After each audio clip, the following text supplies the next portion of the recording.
শবে বরাত যাতে কোনো রকম ভাবে ভ্যালেন্টাইন ডেতে পরিণত না হয়, এই 14 ফেব্রুয়ারি শুধুমাত্র শবে বরাত, ঠিক আছে? শুধুমাত্র এই দিন হিসাবে পরিচিত যাতে থাকে, অন্য কোনো। হ্যালো ভিউয়ার্স, আসসালামু আলাইকুম। সকলে কেমন আছেন? আশা করি প্রত্যেকেই ভালো আছেন। সো বরাবরের মতন নিয়ে আসলাম নতুন একটি ভিডিও। আজকের ভিডিওতে থাকছে একের পর এক ধামাকা। সো চলুন বেশি কথা না বাড়িয়ে ভিডিওটি শুরু করা যাক। শুরুতেই থাকছে অমর অন ফায়ার। এই কথাটা সকল কাপল ব্লগারদেরই মনে রাখা দরকার। ইসলাম কিন্তু ব্যবসাকে হালাল করছে, বউ ব্যবসাকে না। এই শবে বরাত যাতে কোনো রকম ভাবে ভ্যালেন্টাইন ডেতে পরিণত না হয়, এই 14 ফেব্রুয়ারি শুধুমাত্র শবে বরাত, ঠিক আছে? শুধুমাত্র এই দিন হিসাবে পরিচিত যাতে থাকে, অন্য। এই যে বউ ব্যবসায়ী যে নামটা না, এটা আমার দেওয়া। আজকে যতজনই বাংলাদেশে এই বউ ব্যবসায়ী করে ডাকে, এই নামটা না এই যে আমার দেওয়া। এই নামটা দিচ্ছি না, এখন আকিকা দেওয়া বাদ আছে, আকিকা দিয়ে দিব। এই নামটা এখন একটা আকিকা দিয়ে দিব। গাইস, অমর ভাই যে কথাগুলো বলেছেন, কথাগুলো আমার খুবই ভালো লেগেছে। এ বিষয়ে আপনার কি মতামত অবশ্যই কমেন্ট বক্সে কমেন্ট করুন।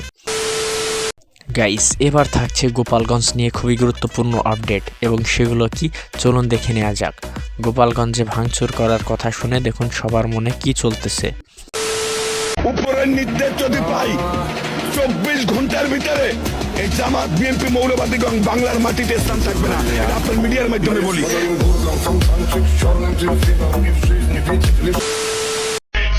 এটা গোপালগঞ্জ জেলা বাজান। 63 জেলার পোলাপান যদি হয়ে থাকে খারাপ, তাহলে গোপালগঞ্জের পোলাপান হচ্ছে ওগোর বাপ। গাইস, আমার মতে গোপালগঞ্জবাসীরা কোনো ভুল করছে না, তারা নিজেদের মাতৃভূমি বাঁচানোর চেষ্টা করতেছে। এ বিষয়ে আপনার কি মতামত অবশ্যই কমেন্ট বক্সে কমেন্ট করুন। সো গাইস, অলরেডি আপনারা দেখতেই পাচ্ছেন যে মামুন ভাই যাত্রাপালায় ডান্স করে অলরেডি BMW কিনেই ফেলেছে। আমার একটাই কথা মনে হচ্ছে, সারা জীবন পড়ালেখা করে কি করলাম? এ বিষয়ে আপনার মতামত কমেন্ট করুন। চলুন গাইস, এবার শুনে আসা যাক আপনাদের লাইলা আপা এই গাড়ি কিনা নিয়ে কি বলেছেন। আমি এটা বুঝতে পারলাম না যে আমাদেরকে ছোট করা হলো না বড় করা হলো। চলুন শুনে আসা যাক। মামুনকে নিজেদের গুরু মনে করে, যা স্বীকার করুক আর না করুক, তাই না? সবার পছন্দের মানুষ কিন্তু মামুন, এবং মামুন যেটা করবে ওটা ওরা সবাই করতেই হবে। মামুন BMW কিনছে, এখন দেখবেন সব টিকটকাররা BMW কিনতেছে। হ্যাঁ গাইস, সবই তো বুঝলাম, কিন্তু একটা কথা, এই BMW কেনার টাকাটা দেবে কে? এ বিষয়ে আপনার মতামত কমেন্ট করুন।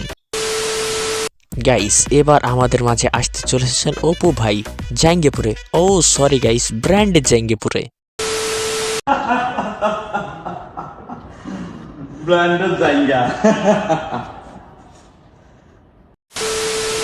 সো গাইস, এই ব্র্যান্ডের জাঙ্গি নিয়ে আপনার মতামত কি অবশ্যই কমেন্ট করুন। সো গাইস, আজকের মতন ভিডিওটা এ পর্যন্তই। দেখা হচ্ছে পরবর্তী কোনো ভিডিওতে। সে পর্যন্ত সবাই ভালো থাকুন, সুস্থ থাকুন। আল্লাহ হাফেজ। এবং ভিডিওটি আপনার কাছে কেমন লেগেছে অবশ্যই কমেন্ট করুন, এবং চ্যানেলটি সাবস্ক্রাইব করে পাশেই থাকুন।